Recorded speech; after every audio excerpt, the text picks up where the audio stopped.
Thank you. Good morning and welcome to what promises to be a very exciting and stimulating plenary. My name is Julia Littell. I'm a professor of social work and social research at Bryn Mawr College, which is a tiny liberal arts college in the U.S., and along with my co-chair, Tamara Lofty, who is with the Global Evidence Synthesis Initiative, the secretariat located in Beirut, Lebanon. We welcome you to a fascinating discussion. I live in the U.S. I live in a world of alternative facts, and I'm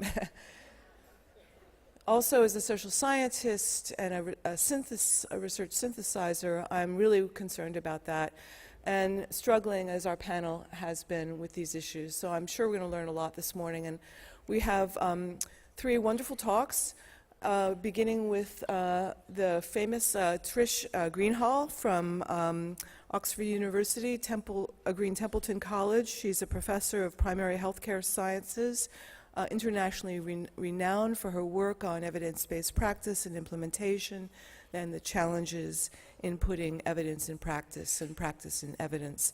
So without further ado, here is Trish Greenhalgh.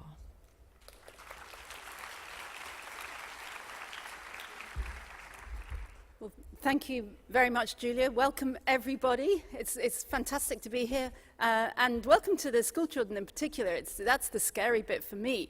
Okay, my talk is called Evidence in a Post-Truth World. And we've all been asked to use vaccination and the anti-vaccine campaigners as a hook to hang our talks on this morning. I'll just see if I can move this on, yeah. So before I start, I need to declare what some people might view as a potential conflict of interest. I've said some pretty unflattering things about Andrew Wakefield in the past, and I understand that he's said a few unflattering things about me. Let me begin with a quote from advocate Thuli Madonsela. She said on Twitter on the 4th of July this year, "For people who want the truth, adequate evidence is enough. But for those who don't want the truth, overwhelming evidence is inadequate." And I think that is the thing that we're going to be discussing over the next 90 minutes.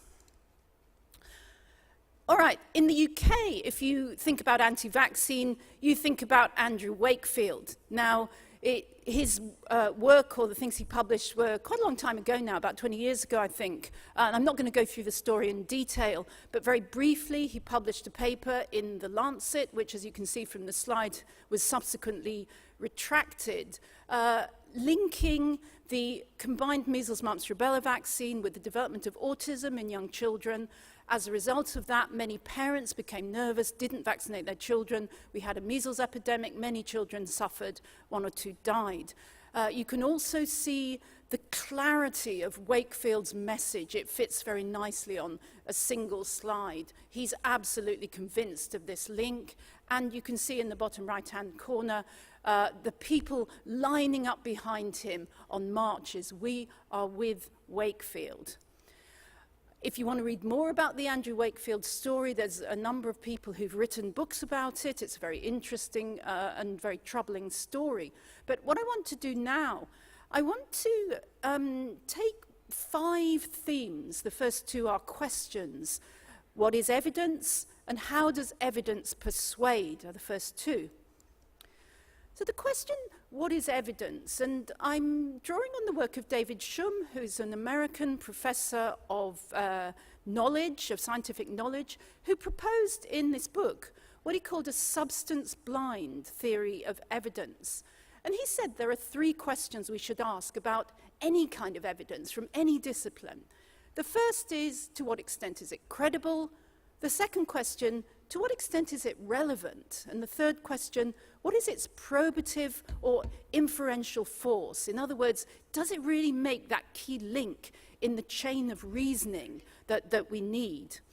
Now, also in this book, Evidence, Inference and Inquiry, where there was a chapter by another philosopher of science called Nancy Cartwright, and she subsequently turned that chapter into a full-length book called Evidence-Based Policy. And Nancy Cartwright wasn't interested in a substance-blind theory of evidence. She was interested in the grounding of evidence in the policy-making process, what she called the philosophy of science in use. And she also asked 3 questions, similar but different to the ones that David Shum asks. She said, let's think about the practical circumstances. In what circumstance is a particular evidence claim credible? In what circumstances is a particular credible claim relevant? And the $64,000 question that we've all asked if we've ever been around the policy-making table: how should we assess a mixed body of evidence that has varying credibility and is relevant in different ways?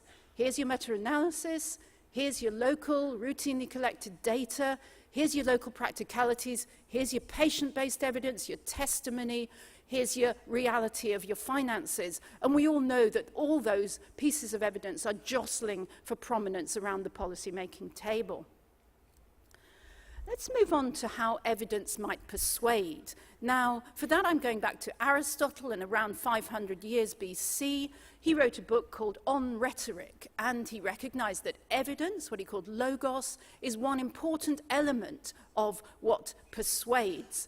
But there are 2 other crucial things in the persuasion process, said Aristotle. The second thing is the credibility of the speaker, what he called ethos, and the third is the appeal to emotions, what Aristotle called pathos. Now, it's almost the case that in the post-truth world, we might as well just cross off logos, because what people are responding to is the credibility of speakers and the appeal to emotions. And I'll come back to that little triad a bit later. Gian Domenico Maggioni from Italy wrote a book in about 1989 called Evidence, Argument and Persuasion in the Policy Process. And I'm just going to read a little quote from his book, because it's a great, great book. He said, "As politicians know only too well, but scientists too often forget, public policy is made of language." He said, "Argumentation is the key process through which citizens and policymakers arrive at moral judgments and policy choices.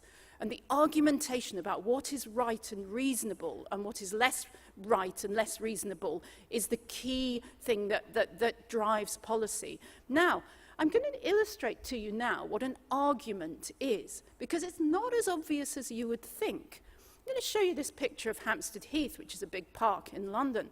And I'm acknowledging my friend and colleague, Professor Janet McDonnell, who's also interested in argumentation, and she lives near the Heath. Now, the Heath, as you can see, contains a number of ponds, and we used to be able to jump in the pond and go swimming without paying. And a few years ago, the authorities decided to introduce charges for jumping in the pond, and as you can imagine, the local people weren't very happy. And these are the sort of things they wrote in their letters to the local newspapers. Look at the language. Ponds are like the air we breathe. Access to nature is a fundamental freedom that should be open to all. Swimming in ponds is like walking on the heath. We don't pay for walking. But the authorities responded, and look at the different language. Swimming facilities are like tennis courts and bowling greens. We pay for those. They are subject to health and safety legislation, like other public recreation areas. Now let's unpack this as an argument. You've got 2 competing framings. On the left-hand side, you've got the argument that pond swimming should be free.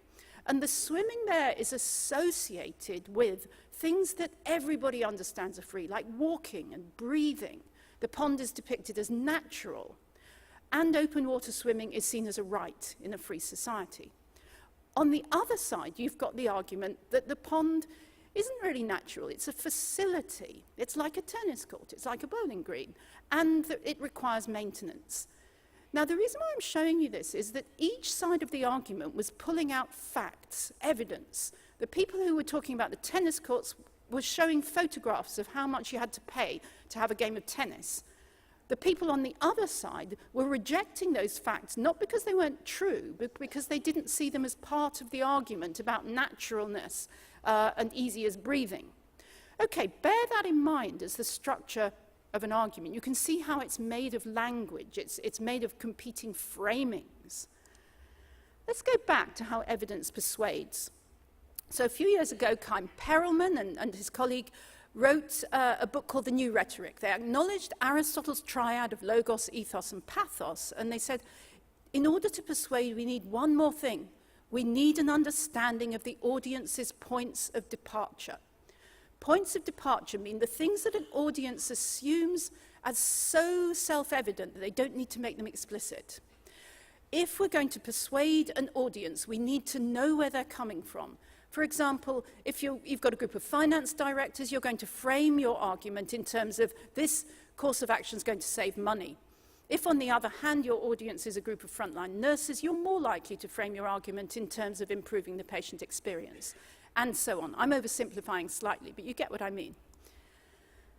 All right, that was evidence and persuasion. Now let's come back to the post-truth world, and perhaps the clearest expression of post-truth issues was probably made by the UK politician Michael Gove when he said, "We've had enough of experts. Just ignore everything that the experts said." And this was repeated in the UK press, and a lot of people gained a lot of kind of security, and they really liked what this guy was saying. As you can imagine, I didn't. Let's look at post-truth. In the last 6 months, there's probably been 20 books written trying to explain what the whole post-truth phenomenon is all about. One of them by the UK journalist Evan Davis, who's got an economics background. He subtitled it, "Why We've Reached Peak Bullshit." And I'll read this quote from his introduction. "Societies are particularly vulnerable to temporary epidemics of credulity when people stop caring about where the evidence lies and instead ask, whose side is the communicator on? The post-truth era," says Evan Davis, "came at a time of unusually extreme division and tribalism in the West, the anger at elites, the rise of identity politics." James Ball likewise uses the term bullshit in the title of his book. And what he was doing was looking at what was happening on social media. He gives a number of case studies of the systematic manipulation of audiences using big data and social media. Perhaps the biggest example in his book is the US election. And what he's saying is that people who were manipulating social media were doing sophisticated audience segmentation. There was a different message sent to, for example, black men in Alabama from white women in Michigan. But there was an overarching, unifying myth, make America great again. Now, that actually meant different things to different subgroups of the population. But the result was that an awful lot of people felt drawn together by this make America great again myth, which was being fed through social media. Matthew D'Ancona from the UK, again, sets out how our irrational, emotionally driven responses are exacerbated by the digital echo chamber. He talks about the secret algorithms that pump news into our social media feeds, which are designed to give us more of what we like, to bolster our existing convictions rather than to challenge them. All right, let me return to Andrew Wakefield. Now, the Wakefield scandal happened a bit before all that social media bubble chamber stuff. And I think what was happening there was there were a number of contested scientific framings of the autism MMR issue, which were placed in the public domain. And they were interpreted wrongly as indicating major scientific uncertainty. Scientists were arguing a little bit, like we do, but there wasn't major uncertainty. However, it was interpreted as the experts don't know what they're doing. The public lost trust in experts.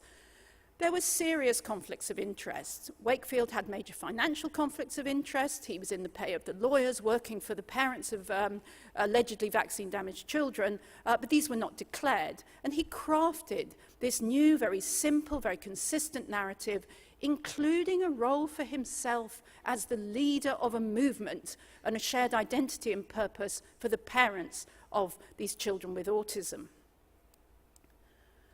So let's have a look now at these images, which I had on my opening slide, the anti-vaccine meme. I just want you to take a look at those for a minute, and then I'm going to unpack this argument. These all just came when I put anti-vaccine into Google Images. So on the left-hand side, you can see the arguments being put forward by the anti-vaccine movement, White-coated scientists are maligned. They want to experiment on your child. They don't have your child's best interests at heart. Vaccines, all of them, as a group, are toxic, they're contaminated, they're unnatural, they come from aborted fetuses, whatever. Refusal is a free choice. Wakefield's a great leader, he's a good doctor. Conventional public health, on the other hand, has a completely different narrative. Infectious diseases are potential killers. Each and every vaccine has been tested very rigorously, has good and often excellent benefit-harm ratio. Refusal to vaccinate puts your own child at risk and the community at risk. And Wakefield's not a doctor at all. He's been struck off the medical register for clinical and research misconduct. Now, what we have here on the left-hand side is a myth for people who are ready to accept it. There's no logos in there, it's no facts, but there's plenty of ethos, plenty of pathos. On the right-hand side, we've got plenty of logos, but where's the overarching narrative? Where's that story that people can hook into? I should say that a couple of days ago I had a chat with somebody at this conference who knows a lot more about vaccines than I do, and he was telling me there is actually some very good, robust evidence that shows that certain vaccines, particularly when given in a certain order, are not as safe as we had been led to assume, and there is genuine scientific contestation about the safety of certain vaccines in certain contexts. But that's not the story that's being picked up and propagated by the anti-vaccine movement. It's quite extraordinary because a lot of that stuff is in the public domain, but they're not interested in that. They're interested in their own myth, and I think that's quite interesting. But I did want to just acknowledge that the science is legitimately contested. All right, I want to put forward two more themes, if you like. The fourth theme I'm going to put forward is post-truth as grand narrative. And the final one, it was a bit fruity at the end, I've called it post-truth as vice. So the grand narrative, the notion of a grand narrative was proposed initially by Jean-François Lyotard, French philosopher in 1979 in this monograph, The Postmodern Condition.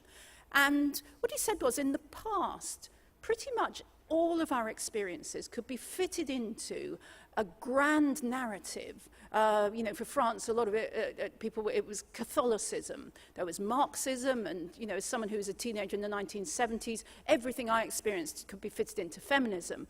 But actually, as the 70s went through, the late modern world, as Lyotard described it, you can't explain everything through one of these grand narratives. And what we had to learn to do was create what he called a bricolage of different narratives. Our identity is slightly different as we play with these different ways of being. And that's what Lyotard called postmodernism.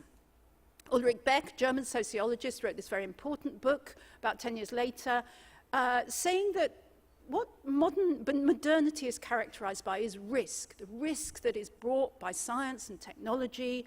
And he said that really what we have to do is learn to handle the risk. Risk management, a systematic way of dealing with the hazards and insecurities of modernization. The people who can manage risk basically do well. They can look forward to success, they can look forward to fulfillment, good health, and those who can't will end up a bit on the social scrap heap, insecure, unfulfilled, unhealthy. Now, my hypothesis hooked onto that is that perhaps the people who are seeking the grand narratives of identity politics are the ones who can't manage risk, who can't create the bricolage of different selves in our very complex and challenging society. Alex Evans from the USA is really kind of updating Lyotard's postmodern condition. You know, he's again talking about the rich, mythical narratives that drew us together in times past, particularly the ones from religion and tribalism. And again, he says, in contemporary society, we have fewer unifying narratives. And so people who are perhaps a bit gullible, and I don't want to make a value judgment there, are vulnerable to new stories about who they are, who we are, especially when they're perpetrated by very charismatic and strong characters. Mark Thompson, a very interesting character, used to be Director General of the BBC in the UK. He's now Chief Executive of the New York Times in America, so he knows a thing or two about journalism. And in this very recently published book, he's created this persona called Davos man and implicitly Davos woman. Now, someone was talking about Davos yesterday, where it's where the World Economic Summit takes place. It's a ski resort in Switzerland, and I bet there's a Swiss finishing school you can send your daughter to, that kind of thing. You don't go to Davos unless you've done pretty well in life, whether you're a political elite or business, etc. And Mark Thompson asks the question, why is Davos man deaf to the legitimate grievances of ordinary people? Rhetoric, says Mark Thompson, is not just about crafting a persuasive story. It's not just about the logos, ethos, and pathos. It's also, and in fact primarily, about listening to the collective stories of key target audiences. Now, coming from the UK, where we've got Brexit looming, there is quite a good argument that one of the things that led to the vote to leave the EU was that there were an awful lot of people in the UK, perhaps even the majority, who had been saying, look, we've got no jobs, we've got no hope of jobs, we can't get an appointment to see our GP, we can't get a decent school to send our children to, etc., etc. And those stories, those life experiences were ignored by the political elites, by the academic elites, by the media, etc., etc. And so they all turned out to vote for what they hoped was going to be something better. Let me put one more thing on the table, and perhaps this is the most important thing I've got to say. Post-truth as vice. Now, my friend and colleague, Professor Qasim Qassam, who's a professor of philosophy in the UK, has written this book, Self-Knowledge for Humans, and in it he draws on Aristotle, of course, to talk about virtues and vices. But unlike most people who talk about virtues and vices, he's talking about intellectual virtues and intellectual vices. The former he defines as an aspect of mind that promotes effective and responsible intellectual inquiry. Things like open-minded, conscientiousness, criticality, the things that we as academics want to inculcate in our students, the things that the Cochrane Collaboration stands for, and so on. Intellectual vices are the opposite to this, traits that inhibit effective and responsible intellectual inquiry, rigidity, dogmatism, evidence complacency, denial. Now, my suggestion is that these self-styled leaders of populist movements, whether it's Andrew Wakefield, Michael Gove, Trump, whoever, not only do they exhibit intellectual vices themselves, they seek to foster those vices in others. It's not that these people are unintelligent, some of them are highly intelligent, but they are deliberately and willfully seeking to promote the evil intellectual vice. And I'm troubled by that. I'm very troubled by it. All right, let me summarize what I've been saying. Evidence is only one dimension of any argument. There's also ethos, pathos. There's a myth gap, which has been filled with bullshit, crafted by people with usually hidden conflicts of interest, be they political, financial, so on. The bullshit is not believed as such. It's not disbelieved, it's just that the truth of the bullshit is not an issue for people, because the bullshit is used to connect people and build a sense of identity and common purpose. One underlying driver for the tendency to reject experts and rely on myth is not being listened to by elites. Leaders of populist movements trade in intellectual vices, and they use sophisticated techniques to manipulate social media. So if that's the problem, what's the solution? Well, there isn't an easy one, and I don't believe anyone in this room thought there was going to be one. But here's my suggestions. Firstly, that every topic that we want to put out into the public domain needs a charismatic orator. As Judith Green has said, evidence doesn't speak for itself. It must be spoken for. Secondly, that scientists need to understand that facts are value-laden. They have to be framed and fitted into a narrative, fitted into an argument. Thirdly, if we don't ride the tiger of social media, it's going to ride us.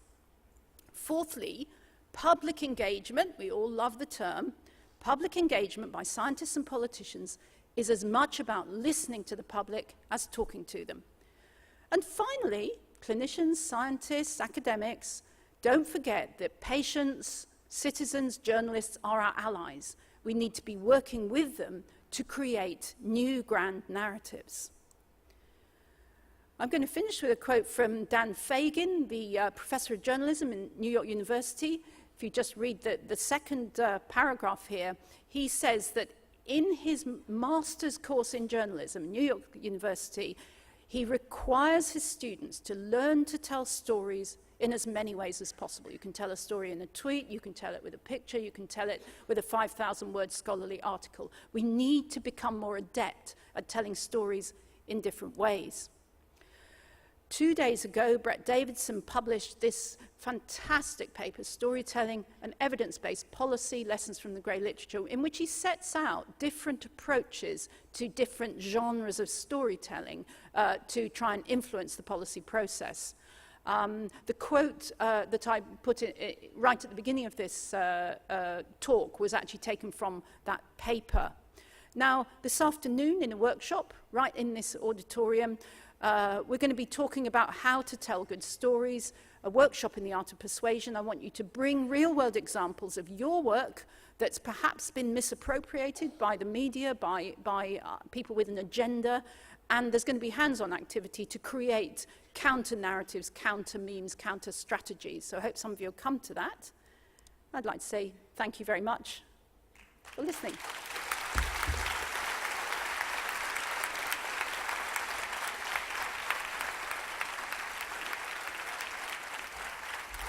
Thank you, Trish. So our next speaker is Annem Van Wyk. Annem has joined Africa Check as deputy editor in July 2014, and she was named editor on 1 October 2015. So today she's going to tell us about fact-checking. Thank you.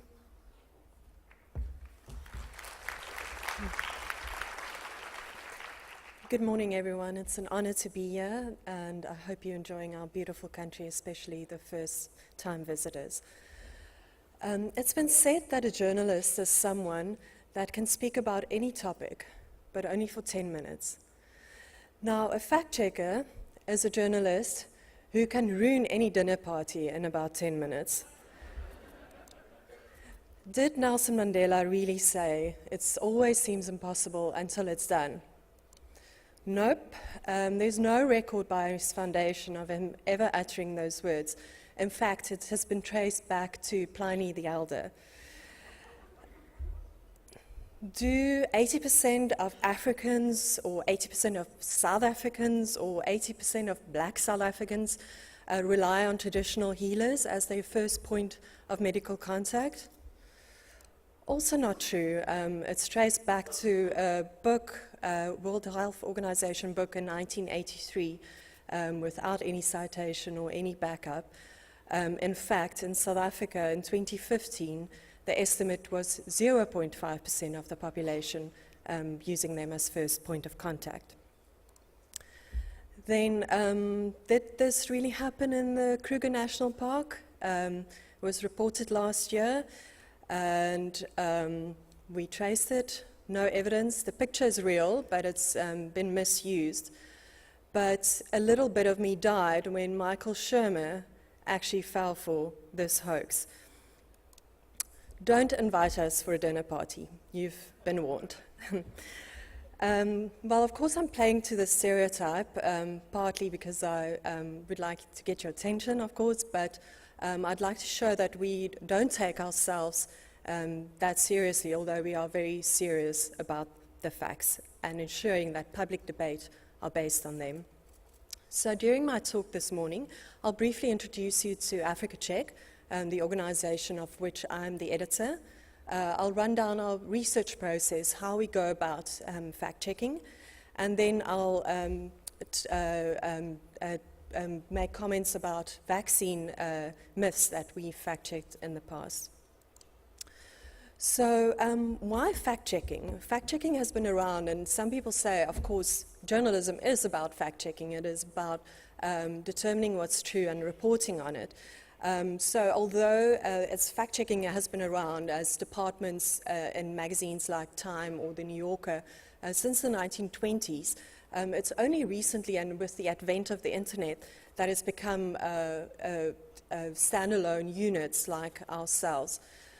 So it's all about going and looking at what's between the quotation marks in newspapers, or what people are tweeting, or any kind of public leader, what they put out there.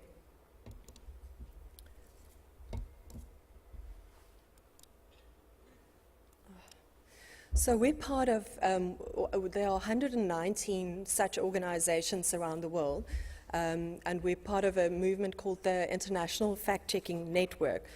But we ourselves operate in 4 different African countries.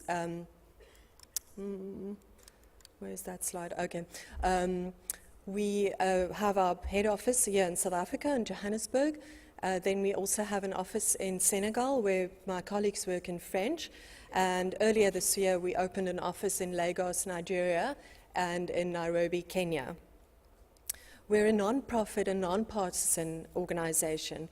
We check facts by leaders, like I told you, and we then write up our findings, publish it on our website, and also distribute it to other media houses to republish free of charge. As I said, we're a member of the International Fact-Checking Network. Through the network, we're a signatory of their Code of Principles.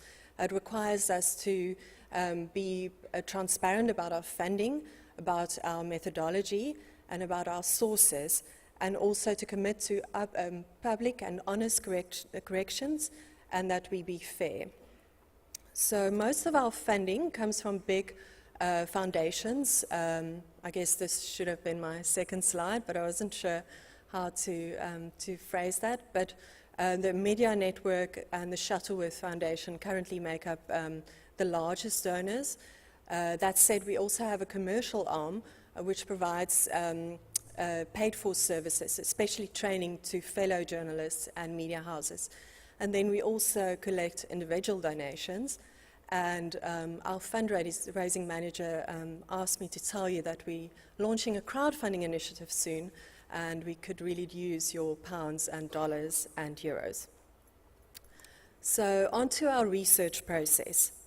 Once we've selected a claim to fact check according to specific criteria, we then go to the source of the claim, and we ask them to back it up and to provide us with the evidence that they used to arrive at that. If we're lucky, they respond, but even if they don't, we still go and try to locate the best and most recent data and research on the topic concerned. And then we turn to people like yourselves, the experts, to help us interpret those findings and finally to reach a verdict on the claim. So we've got a range of verdicts. It's very popular amongst fact-checking organizations. So ours range from correct to incorrect. We specifically don't call it true and false, because true and false carries kind of a value judgment. We prefer to stick to correct and incorrect. For that reason, we also don't call incorrect statements lies, because a lie implies intent, and obviously we can't know what the intent of an untruth or an incorrect statement was. And then, as you can see, we have our website where we publish our pieces for the general public to use and to share. We're informed by evidence from 2 directions. First of all, in our fact-checking process, where we use it to fact-check a claim and to rely on the best data out there to judge the accuracy of something that has been said in public. But we also, and that's why I've been keenly taking notes while Trish was speaking, is we're also informed by the best ways to present our evidence and to make sure that it lands in fertile ground and that people accept our findings. In this post-truth world, and as Trish has mentioned, is people often, before they decide whether to pay attention to the evidence, they will try to determine on which side you're on or where you are speaking from. Depending on the topic, I've been in the pocket of Bill Gates, George Soros, that university where we are situated. I've kind of lost track of whose orders I'm supposed to be following. But those are often frequent accusations, and that's why we try to make use of the best evidence to show that it's not about trusting Africa Check, but it's about trusting the audience. So in this way, through our research process, we go about in an evidence way to help spread the facts. What we add to it is we add a story, we add a writing flair, and hopefully accessibility. And in that way, we speak for the evidence, hopefully. You may have heard of the godfather of fact-checking. It's the US site called PolitiFact, who won a Pulitzer Prize for their coverage of the 2008 US election. While they're very much focused on political fact-checking, Africa Check is more of a fact-checking omnivore. So we fact-check fellow media houses and journalists and write about them.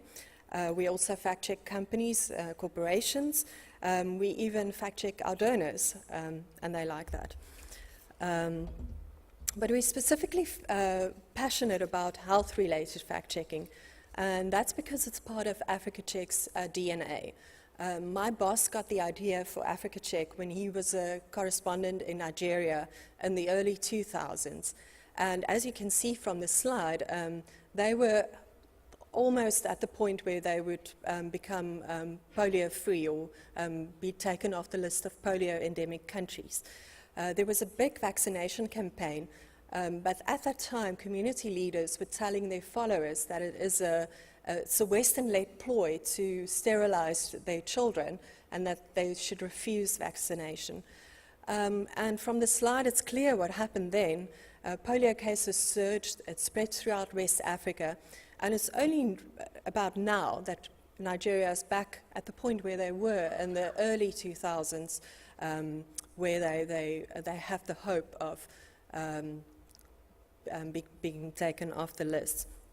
So my boss looked at that and he thought, you know, if only journalists that actually interrogated these statements, went and looked for evidence and wrote about that and not just regurgitate what the leaders were saying, you know, how different could it have played out? Or if not for journalists, if there was an organization such as ourselves that could inform people about the accuracy of claims made in public debate, things could have turned out differently. So it was only a decade later that he managed to set up Africa Check, and we'll be celebrating our 5th birthday next month. This week, to my utter dismay, that's another example from Nigeria. It's currently there's a meningitis outbreak, and this is the governor of one of the worst hit states where the first case was reported and where more than half of deaths occurred. And he spoke and said that it's the people of the states, their nefarious activities that caused this outbreak, and it's God's anger that made him send this specific serotype and for which there's no vaccine. None of that is true. In fact, Nigeria was warned of an outbreak of this kind a few years prior, and that there was no preparation, the vaccines weren't ordered in time, and you can see how things like this are being used to cover up mismanagement and incompetence. A very different narrative from the more Western-based suburban moms going on websites and trying to convince other people that Big Pharma is out to make money of vaccinating their children. But to my utter dismay this week, one of the main candidates, well, they're only going to be 2 now after he challenged the results of the Kenya election, Raila Odinga. He dredged up this unfounded rumor. It wasn't true in 1994 when it was first raised, and now he's actually come back and presented it to voters as a new issue without offering any new evidence, just relying on old rumors. So we've when we've researched it before, we found that the claim lies on this hormone that's supposed to be in this tetanus vaccine, and that the Catholic Church used wrong test results to prove that it was in this vaccine, and it's just refused to die, as we've just been shown now. And when we researched this, we spoke to people that research the spread of these stories, and they told us that, especially in Africa, these kind of stories have a resonance with communities, and especially when the campaigns are organized by a former colonial power, then people are treated with suspicion. And then when leaders step in and offer these kind of myths, they benefit politically because they appear to be concerned for their constituencies or their communities. And even if they turn out to be wrong, they seem to be the caring, the charismatic leader that puts their health first. But as we can see, and especially with tetanus, it's supposed to protect newborn babies, and when campaigns like these fail, those are the victims of these campaigns. But in our efforts and in our fact-checking and the resources we put out there, we push back against those narratives, and we put the tools for the public to push back to in their hands. So, thank you.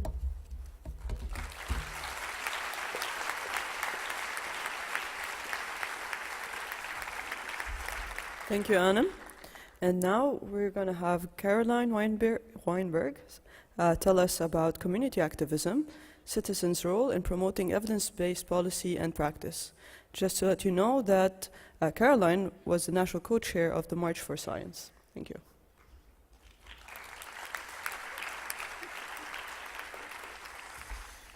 Hi. So now we've heard, how you have the evidence and how you tell it about it and how you find out that things are true. So the next question is, what do you do with it? Now that you have the evidence, what's the next step? So my academic and professional background is in public health research, mostly on social determinants of health and access to care. So a transition into being on the front line of science advocacy wasn't exactly a natural career progression, but it's been a fascinating experience because a lot of us are, we're taught to just keep pushing research forward and expecting it to kind of influence policy and practice. And what I've been learning over the last 8 months is what happens when you actually need that to happen.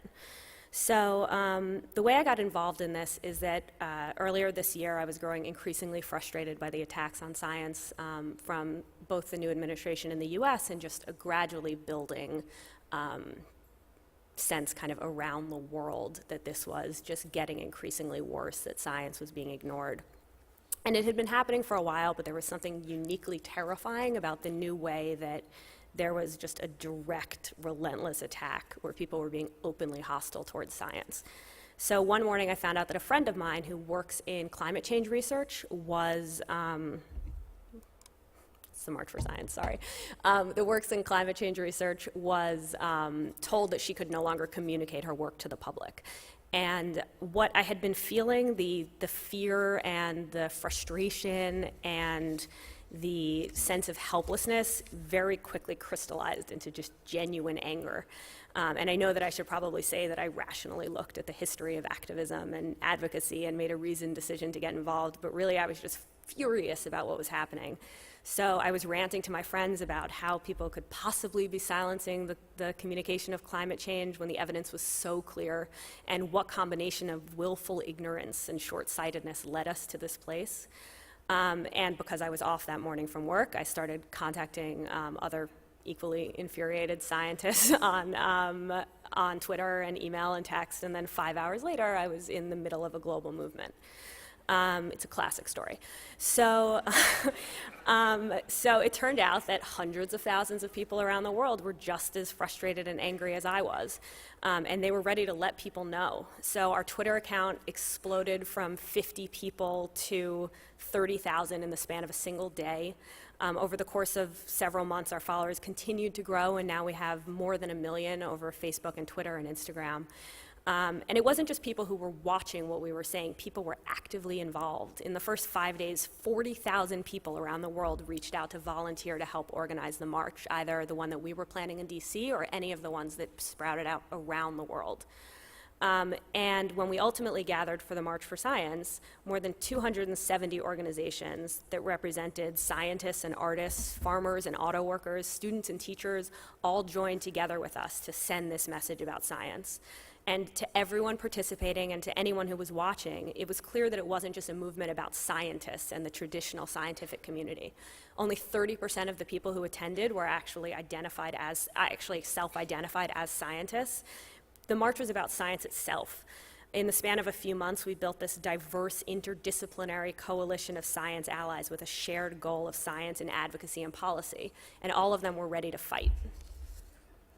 So on April 22nd, more than 1 million people worldwide marched in 600 locations around the world. It went all the way from the North Pole, which is on the bottom right, to under the ocean, top left. And then we had over 1 million people and 5 penguins at an aquarium in California, which is my personal favorite march. I'm a little biased. And it ranged from the world's largest cities to teeny remote towns. And people showed up for a variety of reasons. They marched because science protects our health and our safety and our economy, because it gives us answers about a world that was changing. They were celebrating science or defending specific policies. They were angry, they were scared, they were hopeful. And a lot of them had specific stories that they wanted to tell, that they had a parent who looked at the stars with them and they decided they wanted to become an astronaut, that their lives were saved by incredible doctors and nurses. They had personal experiences from watching global climate change play out in their own backyards. Whatever the reasons, all of these people were marching together and for science in what becomes the largest gathering of support of science in history. And there were some great signs of people telling their stories.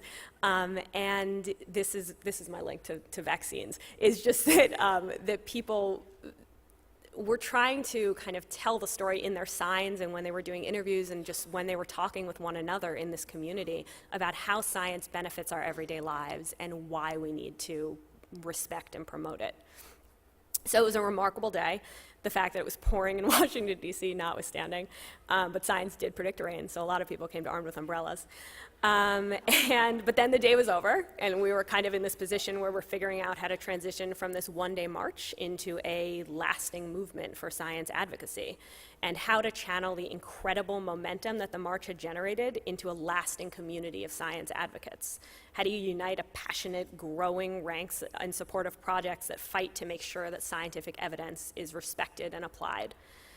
So when you think about the complicated tangle of problems and barriers we face in enacting good science in policy and practice and making sure it serves the common good, it's easy to become frustrated and throw up your hands because you just feel helpless about what's happening. And the fact that leaders are frequently challenging the most widely understood and thoroughly supported scientific facts is just incredibly frustrating. And there's clear evidence that climate change is real, demonstrated by temperatures rising worldwide. Vaccines are a marvel of modern science, and there's extensive research that they don't cause autism. Access to reproductive health care is shown to decrease maternal mortality and improve the lives of women. GMOs are not according to research, are not a threat to public health or safety, nor to the environment. But it doesn't matter how convincing or clear the information is, how thoroughly documented the evidence is, no matter how broad and enthusiastic the consensus of scientists and researchers are, all of the evidence produced through the scientific method can be completely swept away and dismantled by someone with a compelling story and a well-placed anecdote. So when presented with the false idea that any of these consensuses are a matter of opinions, people will dismiss the carefully collected research and the evidence-based conclusions and in favor of personal beliefs or something they read on the internet or they heard someone say on the television. It's a phenomenon that I'm sure everyone here has come up against and been deeply aggravated by. But perhaps more frustrating to me is the response that I frequently see from researchers, which is confidently ending a statement with "the evidence speaks for itself." But the thing is, it doesn't. It can't. As scientists, as science advocates, as individuals who are devoted to evidence-based policy and practice, we need to speak for the evidence. Our work, no matter how revolutionary or compelling, cannot influence the world unless we effectively share it out from behind scientific conferences and paywall journal articles. Science belongs to everyone, and that's the step of evidence gathering where the scientific community has on a whole really faltered, sharing our findings with the general public. We have research at our fingertips and the skills to interpret it, but we're missing the follow-through of getting the interpretation to the people who need it most. We should not only agree upon, but prioritize that step. In the academic community, some people say that science isn't science until it's published, which is a completely separate story, because that's a horrible concept. But the last stop for scientific inquiry should be public engagement, reaching out to our communities to share what we've found and discuss the implications of it. If we want science to have a future in public life and policy and in practice around the world, we can't limit our priorities to talking about our research with other scientists, only writing about it in dense articles that people in our field can understand. We need to be ambassadors in our community, encouraging public engagement and investment in science. So now is the time to be creating a dialogue with your community. Talk about your work and the evidence and how it benefits them. Find out what barriers are standing in the way of this communication and confront them. Use social media to communicate. It's a brave new world out there, and we need to move ahead with it. Don't just tell people what to do. It's easy for us to send out a message to 1 million followers saying, contact your representative about a specific policy, or to say, support a program because it improves health. What's difficult is helping people to understand why those are important and communicating the evidence in that way. That's how you create a coalition of independent advocates for science who will go out there and advocate year-round, not just when there's a crisis, but just as we need it all around the world. Give them the knowledge to fight for science. Tell your story and listen to theirs. So the purpose of science is to give us answers about the world around us and to help us understand our health, our environment, our homes, our future. And it's not the time to, when we see all that threatened, this is not the time to console ourselves by complaining to a group of like-minded friends and colleagues. Scientists stayed out of politics and policy for far too long with disastrous effects. And in the past, we justified this by saying science needs to be objective and we shouldn't be engaging in advocacy and policy work, people thinking that it undermined in some way the work that we were doing. But when you look at the problems that require scientific expertise or that could benefit from the advocacy of pro-science voices, our responsibility is clear. You can't in good conscience stay quiet anymore. We have to tell the story. Data is not enough. We need to explain why it matters. So, assuming that I've convinced you that it's time for us to take action, what are the next steps? First, you have to understand that you are your own best advocate. Make sure that people, community members, politicians, other scientists, funders, journalists, they know what your work is and why it matters. Just making yourself visible to others in your community is the first step. There was a social media campaign earlier this year around Name a Living Scientist, because people just realized that nobody knew who the scientists were in the communities around us. They know, Einstein, and he's not alive, but that's pretty much the limitation of people's knowledge, and so, or Bill Nye, they know as well. So we need to make sure that people are aware of who we are and what we're doing and why the work matters. And just because you work in a different field and you're not being directly targeted as people focus on climate change and vaccines doesn't mean you're safe. It just means that eventually they'll get to you. So just keep advocating for yourself year-round. Don't just give the data, but speak to how it affects you. You're a member of the communities that we're serving. You should be telling your story paired with your research and how it benefits people. We also need to be pushing for more voices in science, and that's not just diversity among scientists themselves, it's also who we're involving in the conversation around science. Speak to a diverse group of people from a wide range of communities when you design your research.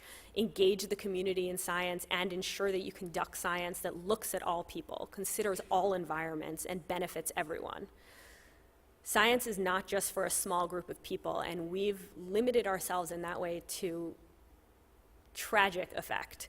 And we can't demand evidence-based policy and practice when the evidence that we're looking at only concerns a small snapshot of humanity. Bringing the world into the conversation of science is the only way to build a group of allies who will defend it and promote it in evidence and policy. We also have to remember that all people are potential advocates for science. We need to keep broadening that conversation. Science affects every job from agriculture to mechanics, not just scientists, and we're limiting ourselves by only focusing advocacy on the people who do experiments for a living. It benefits all people, and we have to empower all people to champion it, and that includes students. At the March for Science, we worked with an incredibly passionate group of students who are high school students ranging in age from 13 to 18, and they are often left out of these conversations. And that means that we're missing communicating science to an entire generation whose future is going to be affected by the fact that science is being ignored in policy and practice. And we need to help them make that shift. And so we really need to continue to talk about science to all people. And then the other thing is, and the session later today will get into this, but we need to be having a conversation about our work, not a lecture. Reach out to your community in cafes and pubs. Don't just go to, don't just talk in classrooms. Talk about your work and the evidence you discovered and why it matters. Share your stories. Ask people how your research will affect their lives, and find out what research they need to make their lives better. Create a dialogue.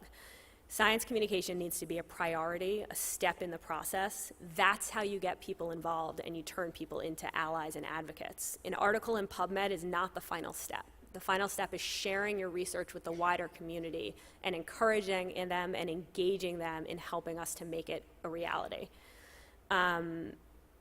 So we all, everybody here understands the power of the scientific method and the knowledge that it produces. We know the weight of the evidence behind the policies that we need to improve the lives of the people around the world, and it's time for us to start building a passionate coalition of advocates who can make those policies a reality. I didn't go through my slides very well, but science, not silence, is the punchline. So thank you for having me, and I look forward to your questions.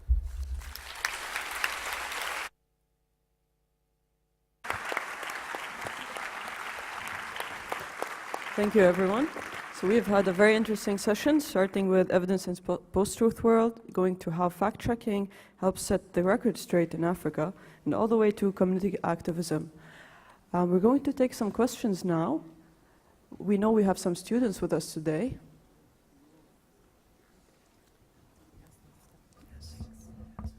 Please step up to the mic. Thank you. Very stimulating session. I'm Devinder Sandhu from Bahrain, and the word I want to use is accountability. And it looks like to me that politicians and chief executives and policymakers, they make decisions based on poor science. But the thing is, their life expectancy is very short. 2-3 years later on, they move on. And there doesn't seem to be accountability of looking at these decisions were made 6 years ago when you were in charge, and this is the consequence. There's a trail that you can follow, and how you sort of get these people involved. So that's the comment I'd like to make, and I just wondered, how can we bring in accountability of decision making in healthcare? I would say that a huge part of what all of us do and work toward, I can't speak for them, but it seems to be a common theme, is holding people accountable for when they tell untruths or lies, depending on how you want to put it, and when they do ignore the science, holding them accountable by publicly, I wouldn't say shaming them, but just making clear that what they're doing has consequences, and drawing attention to it in the media and on social media, and when you go to talks that they give, and just continuing to be kind of a little relentless about the fact that people need to be accountable for what they're doing, not just at the time they're doing it, but in the long run. Once a decision has been made, we shouldn't just kind of let it slide and then continue on. We need to continue to bring up what has happened and continue to hold people accountable, not just in the moment, but in the long term. When we hold public figures accountable, and that we demand the evidence, we go to them and we ask them on what do you base it, and then we write our story, and our followers can then see the trail of how this came about versus the evidence or the best practices that are recommended. Like an example is this traditional healers story that I referred to. In South Africa, there's actually been a bill that was passed based on this falsehood, where politicians they use that to pass a bill. So unfortunately, we don't always get the effect that we want, but I think if we just put, like I said, the tools and the information to the public, to constituents to understand that, that is a very big and important step. Let me comment. I congratulate the questioner. This is a really, really critical issue. And I just want to throw in something else that many of you know the work of Martha Nussbaum, wrote a fantastic book called Not for Profit, where she emphasizes how important it is to teach the humanities, including things like philosophy and history, to students, as well as the STEM subjects, science, technology, engineering, and mathematics. And I think one of the issues about the accountability of politicians is that you only really find out in retrospect just what happened. But I think we should be teaching people to learn from history, to engage with the historical stories, and look back at what happened and why. And only then will we be able to make the kind of decisions in a democracy that are necessary to run a democracy. Thank you. So we're going to start with the sir in the back. Robert Wolf, Klein Systematic Review in the UK. I know it's a bit dangerous to start by saying it's not really a question but more of a comment. So I would like to thank all speakers for reminding us that it is important to stand up against bullshit, be it directly or by fact-checking or by the March for Science. I would especially like to thank Trish for standing up against Andrew Wakefield, because in a former life I have been a pediatrician and I know how much damage this guy has done. So thank you. Thank you, Robert.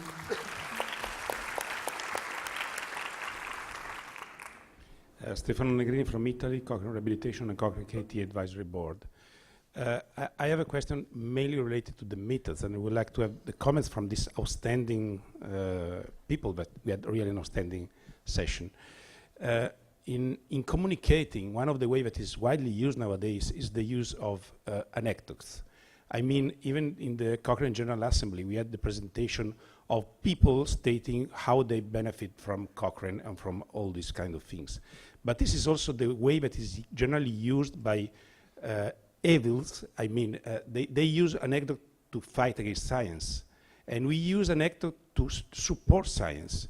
Is this the right way? I mean, asking the stories of patients has a huge impact on people, but the stories of patients are also used against science.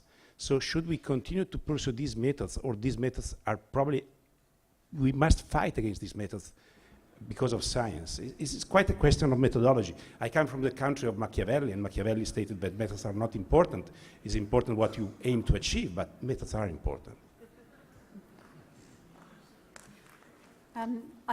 I share your ambiguity, but I think one of the most powerful ways that I have communicated with the lay public about evidence-based medicine is to stand up and say, I owe my life to EBM.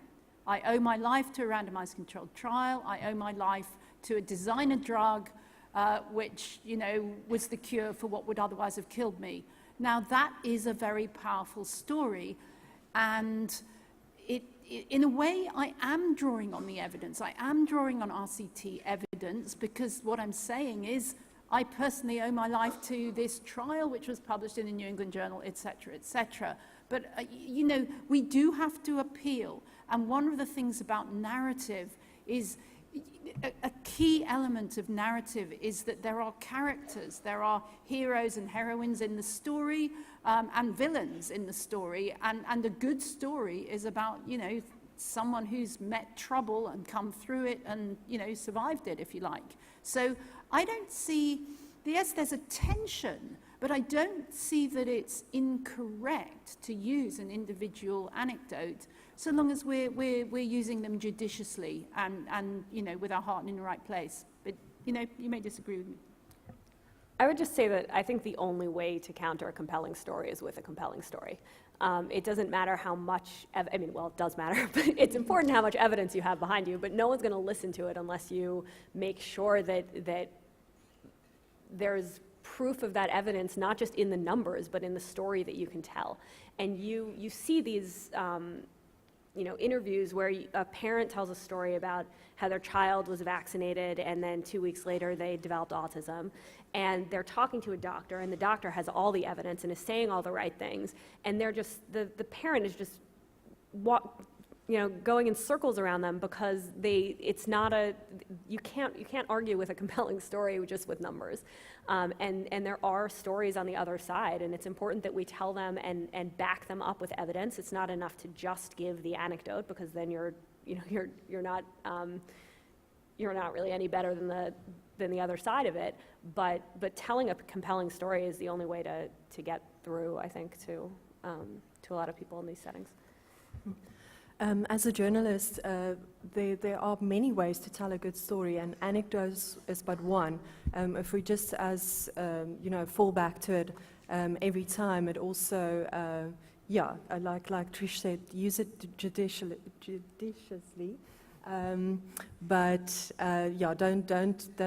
Don't think now that everything should be about anecdote.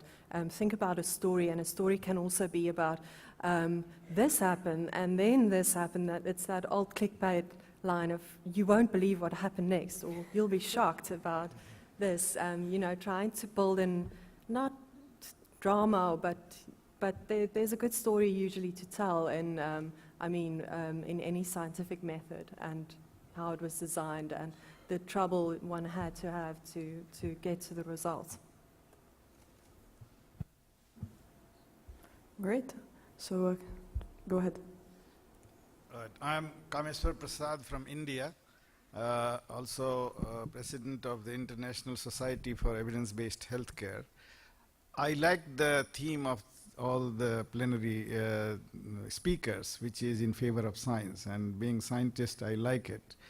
But I also want to raise the question that science is not always flawless, and particularly when there are conflicts of interest, you know, you have to also ask accountability of scientists, because you see the guidelines and then you see 5 pages of conflict of interest. So shouldn't there be a movement or a kind of march for science free of conflicts of interest?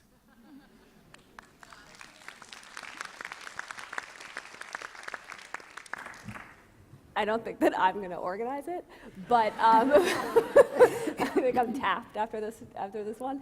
But yes, there should be. I mean, scientists need to be held accountable in the same way that that anyone else does. I mean, science should be constantly course correcting. Science has a terrible history of doing horrible things to many people, and we need to acknowledge that and continue to acknowledge that as we move forward. And we do need to hold scientists accountable and be very straightforward about funding of different projects and what possible biases and conflict of interest there are. And I think that as scientists, making sure that that is front and center when we talk about science is another really important responsibility that we have. Yeah. Oh, sorry. No, go on. No, After you. That was a fantastic comment, and I couldn't agree more. I think we have slightly depicted science as the good guys and you know, the politicians are the bad guys. It's not that straightforward. a couple of years ago actually set up a campaign for real EBM, which was doing exactly what the questioner asked. We published a paper in the British Medical Journal called EBM, A Movement in Crisis, and one of the big things we were talking about there was the conflicts of interest. You know, knowledge and power are intimately tied up, as Foucault said, and the trouble is that you know, it's big business now. The trials are big business. It's a very complex and contested space. And yeah, all that has to be out in the public domain and being debated.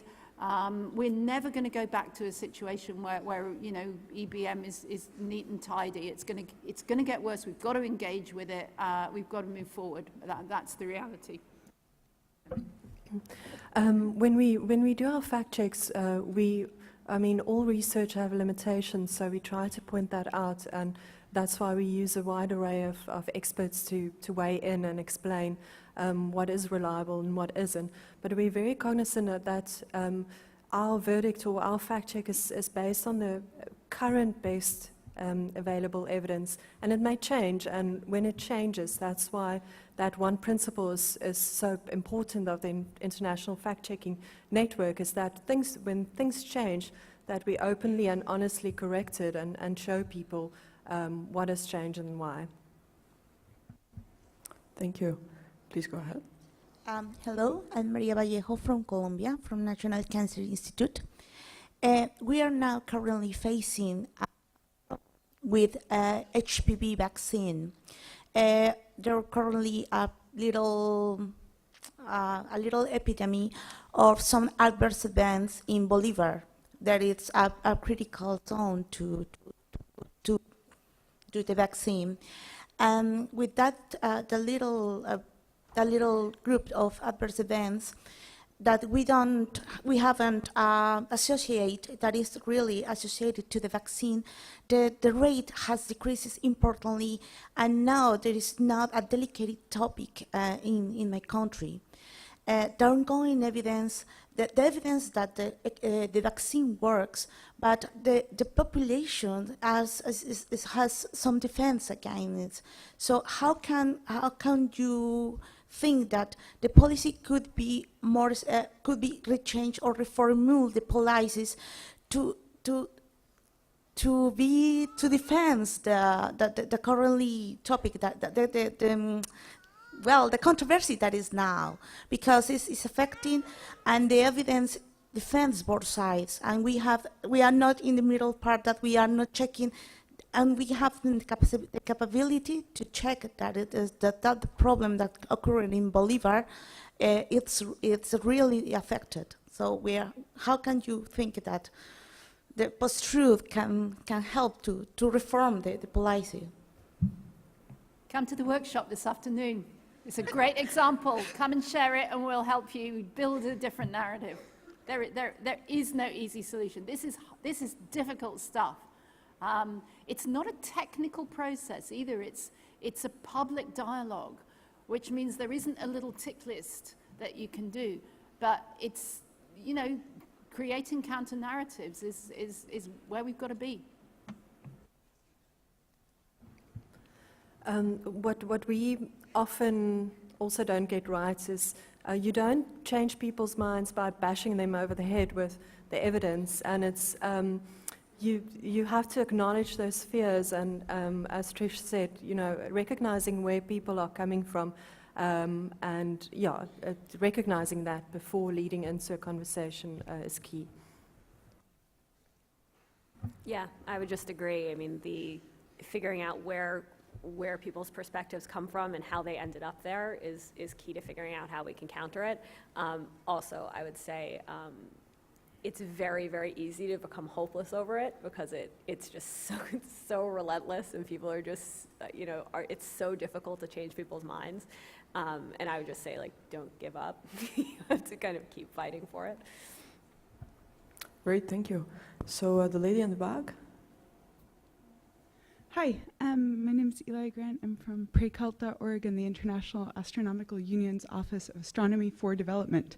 And my question is, how do you see a need for an evidence-based approach to science communication? And in order to figure out how to do it most effectively and reduce the risk of harm, as in putting people off science, and if so, how do we move towards that across the sciences?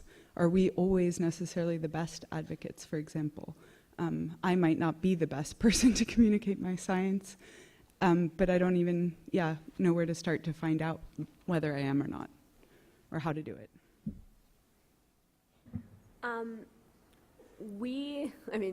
The answer is yes, there should be evidence-based everything. But we are, one of the things we did as we organized the march was make sure that we were collecting as much data as possible on why people were marching and what got people out there and how we can continue to get people there. But that is surveying and researching how to communicate with people who are kind of already on your team. And there is a push now as scientific societies who had kind of avoided, in a lot of ways, getting involved in advocacy are kind of coming over to that side, and science communication is picking up speed as like a fundamental part of practicing science. There are research projects going on to collect that kind of information, because it is true that we're kind of flying blind in a lot of these situations, not knowing exactly how the best way to communicate is. And so collecting that research is going to be really important going forward. And I would say to the last part, having scientists acknowledge that they might not be the best people to communicate their work, that there are people who are professional science communicators who do it really well and who are extremely competent. If you explain your research to them, they can help you to disseminate it to the world, and they can tell those stories. It doesn't need to be scientists. So that, I would say, is to recognize that even if you're an expert in your field and your research, there are people who have expertise in how to get that into the world, and we should take advantage of that. Please take our call. We love to speak to people who would share and explain, simple concepts, or, how do you measure maternal mortality, or, what are the surveys being used, and really to break it down, because then we can convey it to an audience too. But as I said in my slide, we are very aware of, the worst would be to go to all this trouble, write up the stories, and then it backfires, or it has the opposite effect. So luckily there are a lot of research now being done into science communication, fake news, all those kinds of things. We try to pay attention so that, for instance, and I didn't apply it now with you guys because I assumed that you wouldn't fall prey to it, but in the last instance, the slide where I showed that Rilo Odinga said that the tetanus vaccine is mass sterilization, we are careful in our communication to always put a stamp on it to show that it's a hoax or incorrect, to always couple the incorrect claim with an indication that it's false. Because there is research out there that shows there's a familiarity effect, so people may think something is true because they've heard it so many times before. So in that sense, yes, we do try to keep up and always update our methods. Great question, and of course I agree we should be applying an evidence base to communication, but actually Everett Rogers' work on diffusion of innovations, which demonstrated how important interpersonal influence was in changing behavior, was based partly on work done by the pharmaceutical industry. They'd done a lot of very high-quality research on how to get doctors to prescribe antibiotics, which perhaps patients didn't need. Now, what the evidence-based medicine movement has done in more recent years is taken those principles of interpersonal influence and developed the science of academic detailing, where you're sending people out to doctors' surgeries to persuade them of the evidence-based approach. But really that was copying what the pharmaceutical industry were doing in perhaps a less, they had obviously conflicts of interest, they wanted to sell drugs.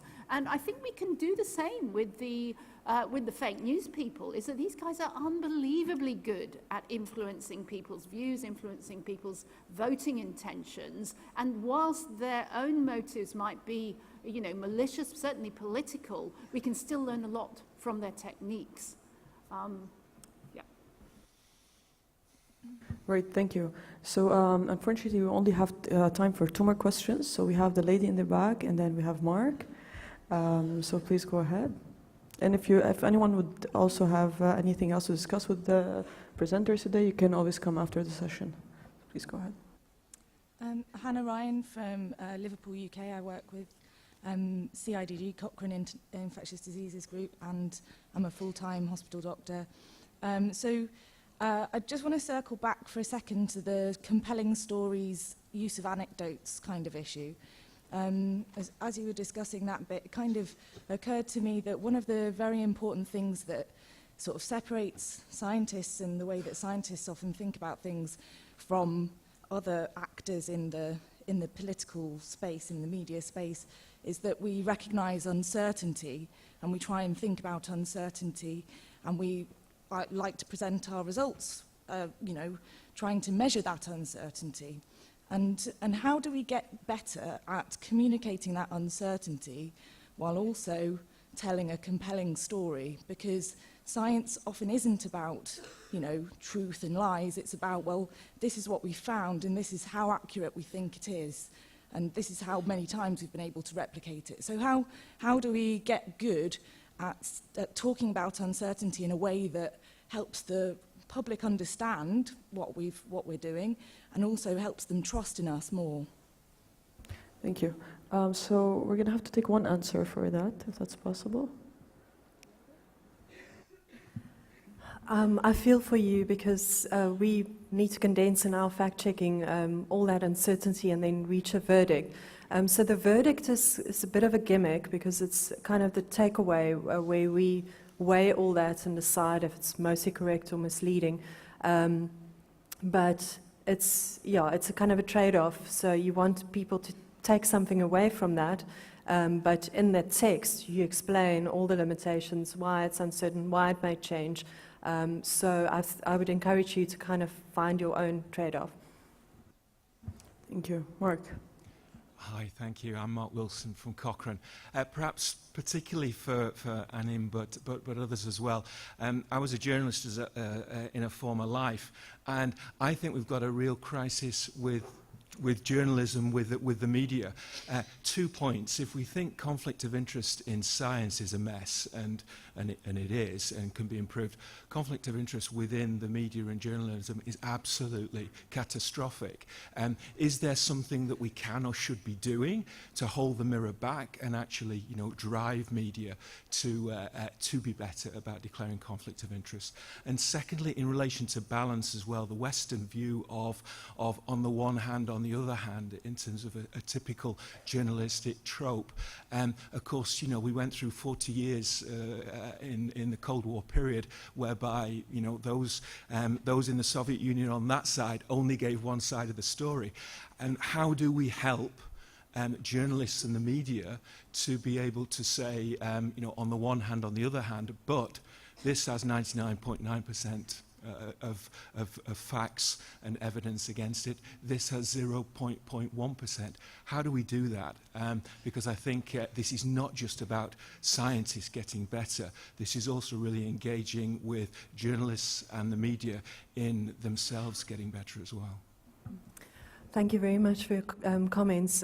It speaks to initiatives. Africa Check has 2 main goals. The one is to encourage fact-based debate, but the other is also to help fellow journalists and other media houses to be better at fact-checking, to look at the he said, but wait a minute, is what he said actually true, to go beyond just presenting 2 competing statements and kind of leaving it to the public to decide what the truth is. So we have that initiative to help train and help other journalists be better at fact-checking. But we also work with younger audiences. We do media literacy, almost kind of critical thinking. And I think if the scientists and if you out there, if you could just instill that kind of thinking, that is also a very important step in your own circles, and especially with younger people. It's that very first step of why are you saying so? Where's the evidence? If we can get more people to say that, to ask that, journalists, young people, and the public at large, we take a big step forward. So this was great. Thank you, everyone. If anyone has any other comment, please feel free to come and talk to our presenters. Thank you.